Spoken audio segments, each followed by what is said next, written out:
Welcome to the MPomy Escape Pod. Today we're discussing PUBG Mobile. That's PlayerUnknown Battlegrounds, PUBG for short. The mobile version. We'll also talk about Fortnite and the Battle Royale genre in general, and the economic theory that helps make these games so popular. So thanks for tuning in to the MPomy Escape Pod.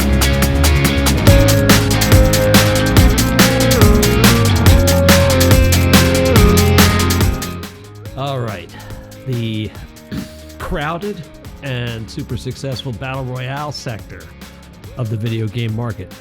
Even if you don't know all the game titles like Apex Legends, probably know Fortnite, which is Epic. Epic is the company behind Fortnite. And I don't intend this particular article to be like a news post. Things are still happening between Epic and Apple. I will say that I'm Team Epic on this one. I think Apple has gone too far with its 30%, but that's a topic for a different podcast. So what does any of this have to do with PUBG? I mentioned Fortnite first because PUBG and Fortnite are super similar. They're both third-person shooters that play out on a very sizable piece of virtual real estate, where the player drops into the map from the air and you're basically unarmed and you have to scrounge around for loot that can be used both offensively, and that's stuff like guns and ammo, or look for stuff that can be used defensively like medical supplies and body armor. It's everyone against everyone else. And the last player or the last squad, if you're playing squads in PUBG, it's 4-on-4. The last one's left alive wins.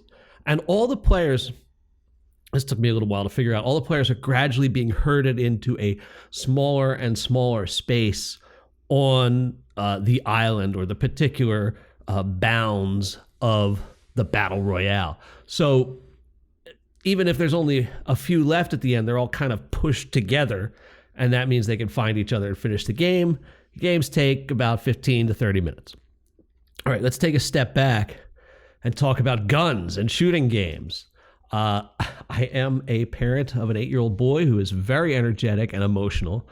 And years ago, I told myself that when I become a parent, I will not allow my child to play with guns or idolize guns or fantasize about guns.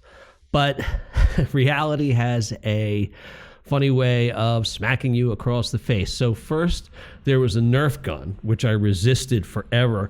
And we eventually used it as an important tool for positive incentive, positive reinforcement. So I had the Nerf gun card. I eventually played the Nerf gun card, and now we have a Nerf gun in the house. We actually have a couple. But the interesting thing about the Nerf guns is that it was more about the getting them for our son rather than having them, and he doesn't really play with them all that often. But the design of the guns and the branding and what his friends had, it all sort of suggests and in some cases explicitly references Fortnite. So Fortnite has become a thing in our house, and there was an interest in it going back even just like probably more than a year. And, you know, I didn't want a shooting game for the same reason I didn't want toy guns. And also, I was like a little worried about the social aspect of Fortnite. My understanding before I got to really know how PUBG works and also know how Fortnite works, because my son is a super huge fan now. But my worry was that the behavior of people inside the Battle Royale, toxic behavior, sarcastic bullying. So I was worried about guns and online bullying. And yet here we are with my boy trying to become a Fortnite Olympian. I was very interested to learn about these things because, again, I go all the way back to the odd Intellivision, which was a little bit after the Atari 2600. And then I just kind of gave up on video games. So I was getting more and more interested in mobile games. I played Real Racing 3 for many, many years. This one goes all the way back to 2013. I think also before that, I had an interest in Sim City, which is different than The Sims. But Sim City was a game about resource management, the purpose is to grow a safe, prosperous, and happy and attractive town. And actually, it was introduced to me in school, where it was used to, an earlier version of it was used to discuss the perils of unchecked population growth. But what I eventually found from mobile gaming was not SimCity. It was not any resource management game that caught my attention, but it was a racing game. And I still play it today. You know, just like anything else, the more I did it, the easier it got. And then I sort of had a pretty satisfying and exhilarating experience of just banging around actual racetracks that I had seen my heroes race around. Real racing is a free-to-play, pay-to-win model, economic model. And that means that the cars are beautifully rendered. There is a granular difference in the cars, like an old overpowered car like a Porsche 917 feels very different than a modern supercar like a McLaren P1. The tracks are legit. When you go through Eau Rouge at Spa, it is exhilarating. You can play a lot of this for free. And that, to me, when I first came across this model, was not only exciting, but it was a challenge. Because what I knew from the beginning is the game is going to try to tempt you. They're going to try to make you happy, but make you want more. And when I say more, I mean that you'll have to pay for. Now, the way it works in real racing is that there's a premium currency, and when you pay cash for the premium currency, upgrades and fancy cars are so much easier to get. And some of this stuff costs a fortune. They'll have a deal where you could be like, own a McLaren Senna for $100. And I'm really into the game, but that's crazy. I mean, I've always thought, how much can I get without paying anything? And in, the 7 years I've played, I mean, that's crazy. 7 years of playing the same game on, phone after phone after phone. But I've gotten a lot of stuff, and I have not paid for very much. A lot of the content is available, or available on a limited time. This idea that you can get a premium gaming experience, but that if you really, really get into it and you want to play for a while, you're so much better off paying. And that has been around forever.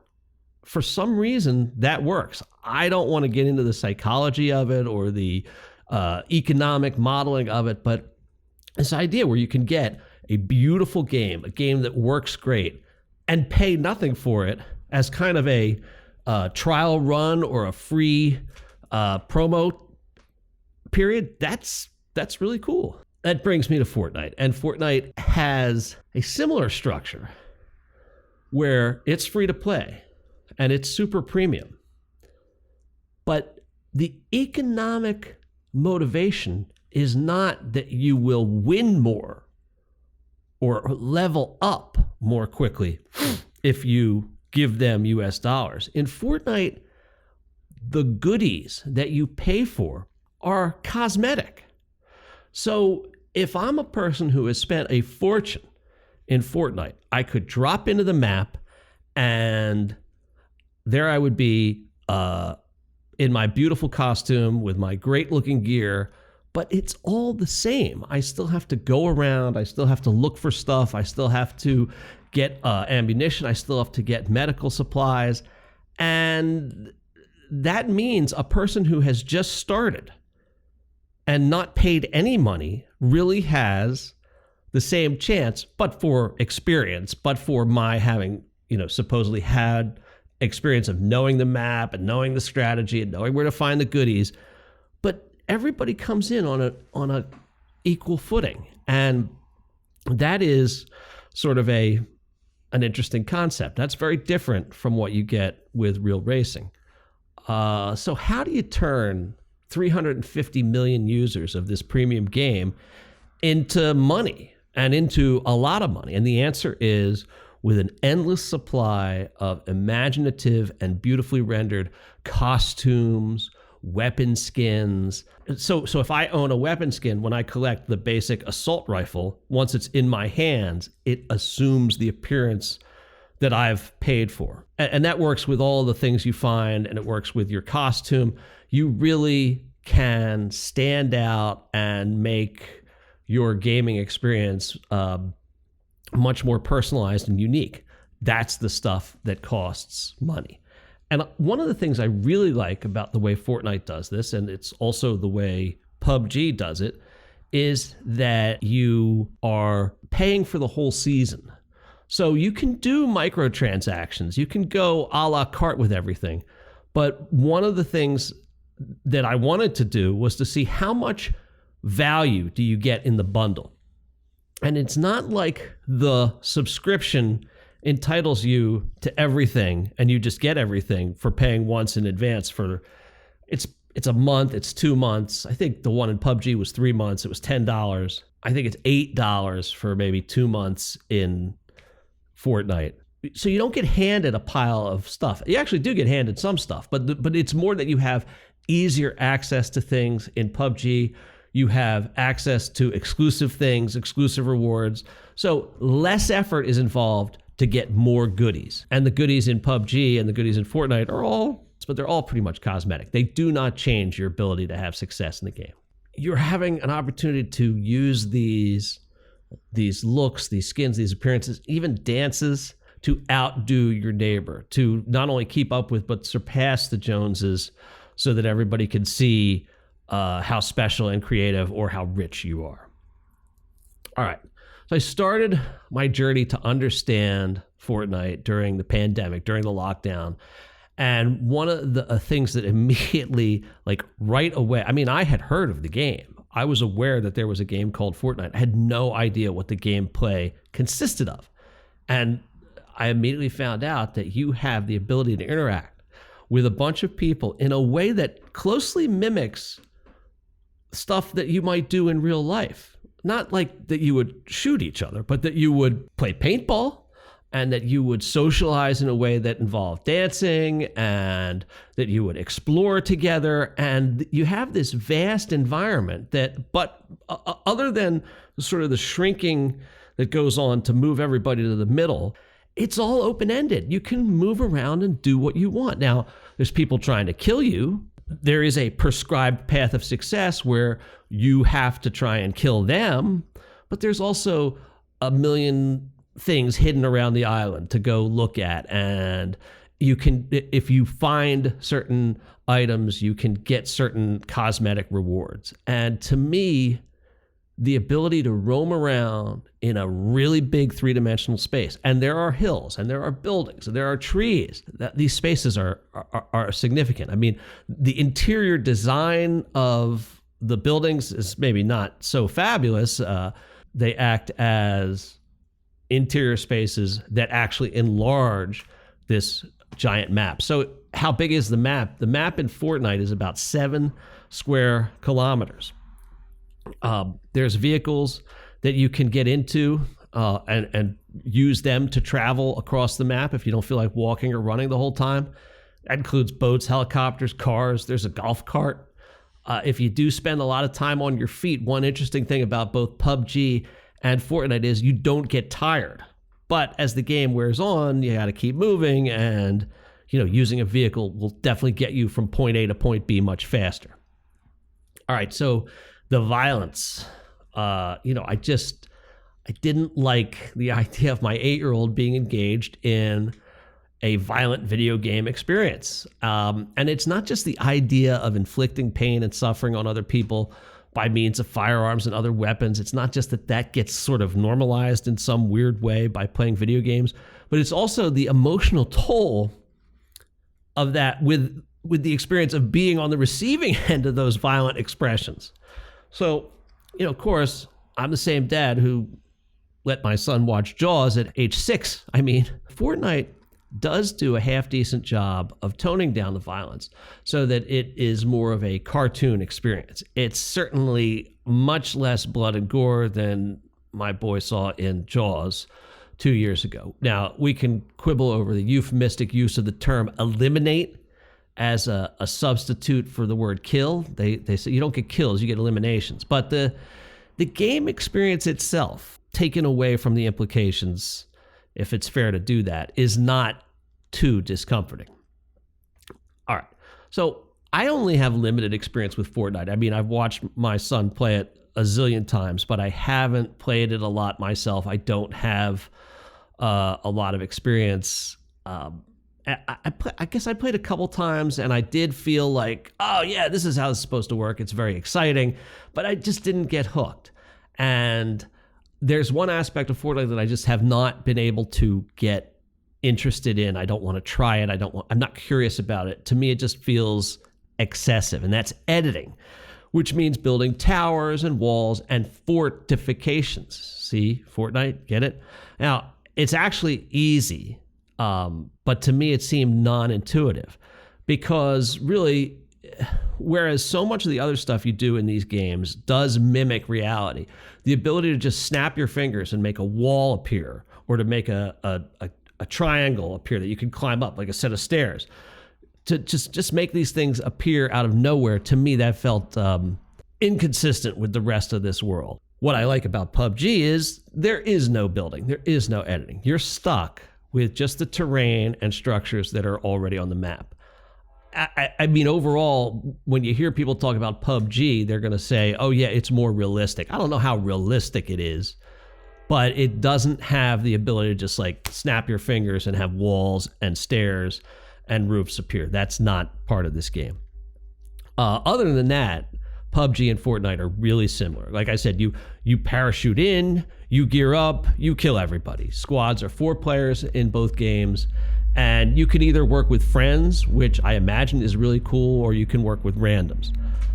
Each of the games is also basically a social media platform, and it includes a baked-in voice chat that allows squad members to communicate with each other in real time during the game. And voice chat is on by default for the entire 100 players that will participate in that particular match. That's for PUBG. You can limit that to just the 4 or 2 people in your squad. In fact, I'm not sure why you'd want to listen to the whole room, but that's how PUBG sets the default. You need to be able to hear what's behind you, and it's part of implementing your strategy to be able to hear what's going on. Of course, what did I hear as I was in sort of the waiting area, waiting for the plane to take off from which we would parachute onto the island? But, you know, the sounds of coitus in flagrante.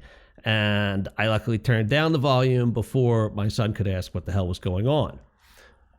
So this is the risk of the randos, but they're also part of the charm. I mean, on the one hand, simulated sex acts being orally performed for the ears of a 6-year-old is totally not okay.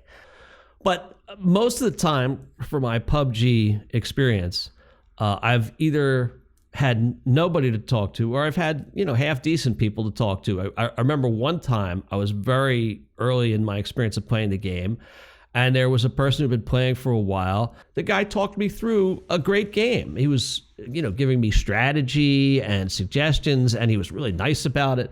So I thought, you know, this is a thing that could work for good. And certainly the Fortnite version of it with my son, I mean, he has a blast making friends and doing, you know, Fortnite things with his friends. I don't love him being on video games for hours and hours a day, but for a lockdown situation, it's a way to be social. All right, back to PUBG. The PUBG Mobile Battle Royale basically requires 3 skills. The first is jumping out of the airplane and landing where you want and when you want. The second skill is scrounging around for loot and gear and deciding what resources you need and what you don't. You can't carry everything you find. In PUBG, you can only carry 2 rifles, 1 pistol, and only enough meds and other stuff that will fit in your bag. The final phase of the game, which involves getting to the last part of the safe zone, the smallest circle, and finding a place where you can eliminate or kill the last player before they kill you. So that is the last part of the game. It is highly strategic. If someone has a high-power sniper rifle and a clear shot at you, it doesn't matter how much good stuff you collected. You could have your best armor, your best helmet. If somebody could see you and you can't see them and they have the right weapon, you have no chance. So it can be a little frustrating because people who have played longer know how to hide. Sometimes if you played for a long time, you don't have a way to hide depending on where the game ends. But those are the three skills. You have jumping, you have sort of looting and going around, and then you have the end game of trying to win the game. Now, from the moment you set foot on the ground, you're in danger. If you choose to land somewhere with lots of buildings, there's a better chance that you'll find some quality gear, but you have a much higher chance of being shot by someone who got there before you. That means you want to figure out the fastest way to get to the place that you want to get on the ground so you can get what you need and get out of there. If you want to risk a very quick game, you could drop in somewhere popular. Popular place, it's easy to find the goodies, but then you have a lot of company. If you want to have a longer game that might last more than 60 seconds, and you go to someplace more out of the way. There's lots of buildings that are not in a big city or surrounded by a power plant where there's tons and tons of buildings. So you could land in a small little farm off to the side. The problem is you might not find anything that you need there. And then you're running around with no means of offense or defense. You're just a sitting duck or a running duck. There are bots in this game. You're not just playing with other humans who operate the actual characters in the game that are all trying to shoot each other. Some of those characters are being run by the game. And the reason is when you start, you have no idea what you're doing, and there needs to be a control that gives you a chance, just a chance to have a positive experience so you don't immediately give up and quit and never play again. That's where the bots come in. They can't just stick everybody new into the same room because A, there's always somebody who's sort of covered that first part of the learning curve really quickly and can just eliminate everybody, or B, people have no idea what they're doing. They just spend like all day roaming around. Nobody kills each other, which is also not a way to do it. So I think the better you get, the fewer of these bots you have to deal with. But in the beginning, there are some easygoing computer animated characters who will just walk right up to you, and you can usually kill them pretty easily. At the end of the game, you got to be up on high ground. You need some good cover, but also excellent visibility. Sometimes you can't get that combination. But being on a roof can work, but a lot of times there are roofs because there are buildings, but you can't get on the roof. There's periodic airdrops that happen while the field of play is shrinking. But the airdrops are meant to give you premium gear, but also to act as a way for other players to stake out a drop so that when an unsuspecting person comes to get premium gear, they get picked off. All right, so each player has a bunch of hit points. That's kind of like RPG type stuff. And that means you can only take so much damage before you're dead. Having a helmet or a vest gives you more hit points, and you can get better helmets and better vests, but there's always someone who will get you before you see them. And as with other Battle Royale games, there's an awkward in-between phase when you are knocked down. Being knocked down exists in Fortnite also. This means that you've now taken enough damage that you can no longer use any gear, including your medical supplies. All you can do is wander around on the ground, waiting for your remaining hit points to sort of drain out. So once you get knocked down, you're on the clock. And what's nice is a teammate can revive you. This is true in Fortnite also. So in PUBG, somebody can just come along. They don't even have to have any supplies. They just have to be on your team. When I found this out, I was so happy. You just walk over to somebody, hold up your hand, and, it takes a couple seconds, which creates a vulnerability if there's other hostile people, characters in the area. But if not, you can revive somebody. You don't even need any supplies. Okay, not realistic at all, but still a pretty cool thing. And there's a couple reasons. It builds this bond between teammates. And for people who have played enough to know how to do it, it's like second nature. But if the first time somebody healed me, some rando, I was like, oh, this is great. And it also lets you keep playing. Now, in other Battle Royale games I played, including Fortnite, once you're dead, you can be rebooted, or it's something beyond being revived. I think in Fortnite, the deal is they could take your soul or your energy card or whatever the heck it is to a van and reboot you, and a new character comes down. Apex Legends has something like that also. In PUBG, when you're dead, you're dead. Your game is over, you're dead. You can spectate for a while. You can check out the rest of your team. You can check out the person who killed you. But there's nothing else to do in that match once you're dead.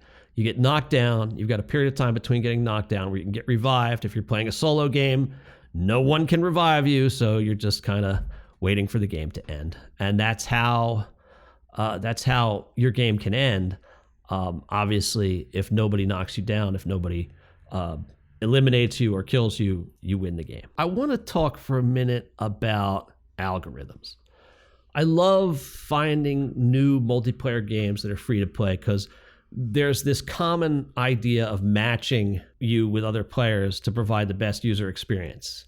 You can say what you want about interface. You can say what you want about graphics, the overall look and feel of that game. None of it is quite as important as this matching part. And I think for both Fortnite and PUBG, it's probably something I want to talk about maybe in another episode at greater length, but man, it makes a gigantic difference. The best experience you can have playing a game is when you win. It's when you win the game. But you don't want it to be so easy that it feels like a gimme. There has to be some experience, user experience, of actually having accomplished something. Even if that accomplishment is sort of facilitated, let's say, you've got to feel like you did something, and that is the recipe that's going to get you to keep playing. This is a game, PUBG Mobile, it feels completely like a console game. And I've now played console games. I have to say PUBG Mobile is very engaging. It's intense. You've got everything right in front of you. You've got a zillion options of how to look and how to interact and how to control. And it feels like it has depth. The analytics of every game that I've ever played are stored with the game, with my profile. That should cost like $40 at least, I would think. But if they've got the algorithm right, and they could stimulate just enough serotonin to thrill you with your own performance, while also challenging you so that you'll repeat and try and improve, you know, the outfits, the incentives, it's all fabulous. It's all fun. But they gotta keep you playing. And that is the matching algorithm. Now, there's always lots of new users that can help you make your first few missions easier in PUBG. But like I said, they've got the bots, and that really helps. I certainly got to a point where I thought I could tell who was real and who wasn't. And the vast majority really do feel like actual people. The fact that you have to deal with more bots at the beginning, I think of that as just a continuation of the tutorial. And the usual algorithm formula is still in place. I mean, I don't know how thinly they're slicing the bologna. I don't know how many analytics are being addressed and considered. I know that they have a ton of information about gameplay and probably about other things for my having agreed to install this game on my phone. But the point of the algorithm is the same. After a bunch of frustrating games where you can't get anything done, it gets a little easier.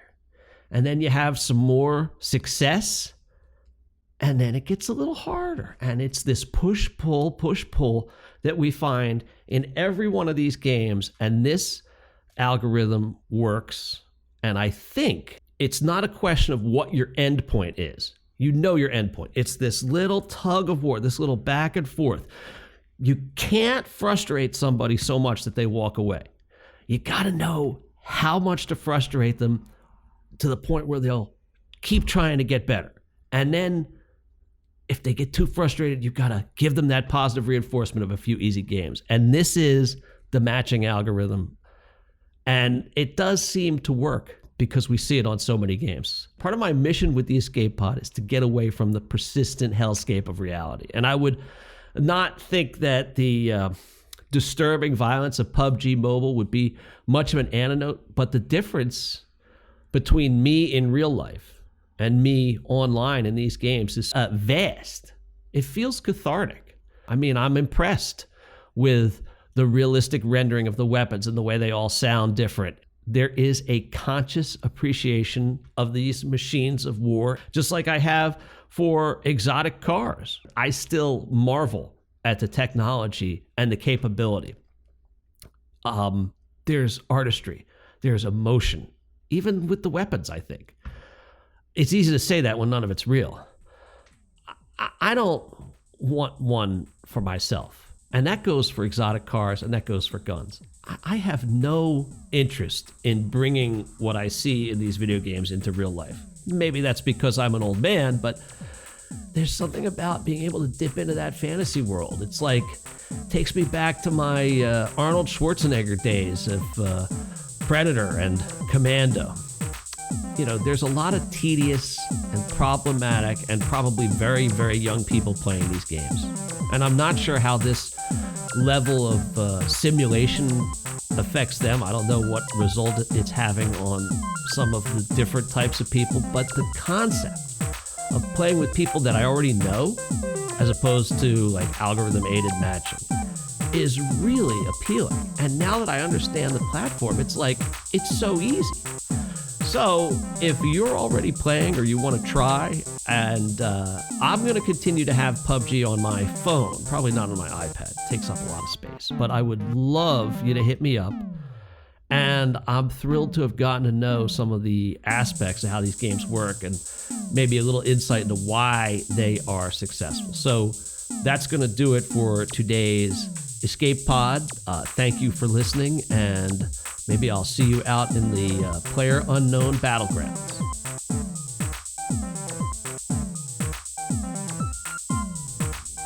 The MPomy Escape Pod is produced, edited, and written by Michael Pomerantz. All music by Michael Pomerantz. This has been an MPomy production. Thank you for listening, and we'll see you next time in the Escape Pod.